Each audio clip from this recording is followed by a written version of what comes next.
رسول اللہ مجھے 3 چیزوں پر یقین ہوا. زمین اور آسمان کی ساری نالج جب آئی تو مجھے پتا چلا کہ اگر تم کسی فقیر کو مال دو گے تو تمہارا مال کم نہیں ہوگا. دوسرا یقین جو مجھے ملا کہ اگر تمہارے پاس کوئی مانگنے والا، کوئی سوال کرنے والا آئے اور تم اس کی حاجت پوری کر سکتے ہو، تم پاور میں ہو، اگر تم اپنی پاور اس کے ساتھ شیئر کرو گے، اس کی مشکل حل کرو گے تو تمہاری طاقت اور عزت کم نہ ہوگی. اور رسول اللہ فرماتے ہیں تمام علوم کو حاصل کرنے کے بعد مجھے پتا یہ چلا کہ اگر تم کسی کو معاف کر دو گے تو تمہاری عزت بڑھ جائے گی، تمہاری عزت زیادہ ہو جائے گی. یہی وجہ ہے کہ خدا اپنے ناموں میں سے ایک نام غفور رکھتا ہے، بہت زیادہ معاف کرنے والا، بے انتہا بخشنے والا، بہت زیادہ معافی دے. یہ معافی کس طرح کی ہے؟ دیکھیے اگر ہم لوگ پریکٹیکل ہو کر سوچیں کہ ہم معاف کریں گے تو ہمیں کیا ملے گا. حدیث ہے رسول اللہ کی کہ اہل الجود فی الدنیا اہل الجود فی الآخرہ، جو دنیا میں دوسروں کے ساتھ اچھا کرتے ہیں وہ آخرت میں اچھا کرنے والے ہیں، اور جو نہیں کرتے. روایت ہے کہ ایک دفعہ قیامت کے دن 2 لوگ آپس میں اپنا فیصلہ لے کر اللہ کے سامنے آئیں گے. جو اے ہے اس نے ظلم کیا ہے، جو بی ہے وہ مظلوم ہے. اے آئے گا اور اللہ سے کہے گا پروردگار اس سے کہیں مجھے معاف کر دے، میں نے اس کے اوپر بہت ظلم کیا، اگر یہ مجھے معاف کر دے تو میں جنت میں جا سکتا اور میرے پاس کوئی راستہ نہیں ہے. اس وقت خدا اس سے کہے گا، مظلوم سے کہے گا تم معاف کر دو. مظلوم بھی جواب دے گا نہیں، دنیا میں نے بہت مشکل وقت کاٹا، بہت تکلیف دیکھی ہے میں نے، اب مجھے اس کی کیا کمپنسیشن ملتی ہے، اس کا بدل کیا ملے گا؟ معاف کر دوں گا، یہ جنت میں چلا جائے گا، دنیا میں بھی یہ مزے میں رہا، آخرت میں بھی یہ مزے میں رہا، میں نہیں دیتا. خدا بند کریم اس وقت اس کے لیے جنت کے پردے ہٹا دے گا. مظلوم کے لیے جو بی اس کے لیے پردے ہٹا دے، وہ جنت پر نظر کرے گا، خوش ہوگا، مسکرائے گا.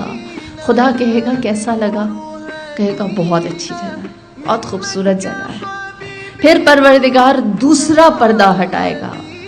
جب وہ اس دوسرے پردے سے سیکنڈ بہشت کو دیکھے گا مظلوم، تو وہ اس وقت اور زیادہ خوش ہوگا اور کہے گا یہ جنت تو اور بھی زیادہ پیاری، اور بھی زیادہ خوبصورت، اور بھی زیادہ آراستہ، اس کے اندر تو زیادہ لگژریز، زیادہ نعمتیں ہیں، زیادہ بڑی ہیں، اس کو دیکھ کر مجھے زیادہ خوشی ہوتی ہے.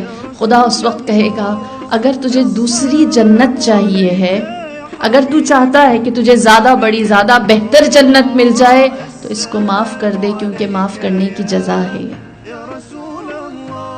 اس وقت وہ بندہ کہے گا جو کہتا تھا کہ اس نے دنیا میں بھی ظالم نے مزے کیے، آخرت میں بھی یہ آرام سے رہے، وہ خدا سے کہے گا پروردگار اگر معاف کرنے کی جزا یہ والی جنت ہے تو میں نے تمام ستمگروں کو، ظالموں کو، جس نے میرے ساتھ برا کیا سب کو معاف کیا، سب پر میں نے بخشش رکھی.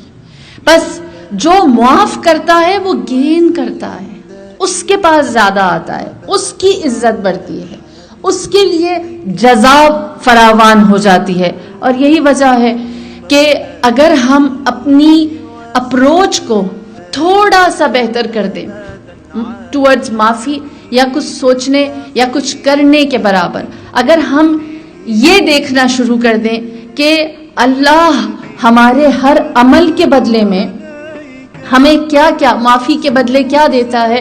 آپ جانتے ہیں 23 سال رسول اللہ اکیلے اسلام کی تبلیغ کرتے رہے. ایک اکیلے شخص نے جس کے پاس نہ مال نہ دولت نہ ساتھی، اس نے کیسے 23 سال میں 23 ایئرز میں پوری دنیا کو کانکر کیا؟ کیا وجہ تھی کہ کوئی بھی رسول اللہ کے سامنے 23 سال کے بعد یہ نہیں کہہ سکا کہ یہ غلط ہے، کوئی بات نہیں نکال سکا. کیوں؟ کیونکہ جب رسول اللہ طاقت میں آئے، پاور میں آئے تو معافی شروع کر دی. فتح مکہ مشہور مثال ہے. رسول اللہ مکے میں داخل ہوئے، اصحاب جو مکے والے تھے، ہجرت کر کے گئے تھے، وہ ایک دوسرے سے یہ کہنے لگے کہ الیوم یوم الملحمہ، آج انتقام کا دن ہے۔ ہمیں یاد ہے ہمیں ان قریش مکہ نے کس طرح سے مکے سے نکالا تھا، ہمارا مال لے لیا، ہمارے بچوں پر ظلم کیا، ہمیں دوبارہ آنے نہ دیا، ہماری ہر چیز اپنے اختیار میں لے لی۔ آج ہم طاقت کے ساتھ آ رہے ہیں، آج ہم انتقام لے کر دکھائیں گے۔ الیوم یوم الملحمہ۔ جب رسول اللہ نے یہ سنا تو آپ نے فرمایا یہ نہ کہو ملحمہ کا دن ہے، کہو مرحمہ، رحمت کا دن ہے۔ الیوم یوم المحمد، آج محمد کی جیت، محمد کی فتح کا دن ہے۔ آج کہو سب کے لیے رحمت عام ہوگی، جس نے ساتھ دیا، جس نے ساتھ نہیں دیا، اور اس کا اثر ہم سب جانتے ہیں کہ آج تک انسانیت گھٹنے ٹیکے بیٹھی ہوئی ہے۔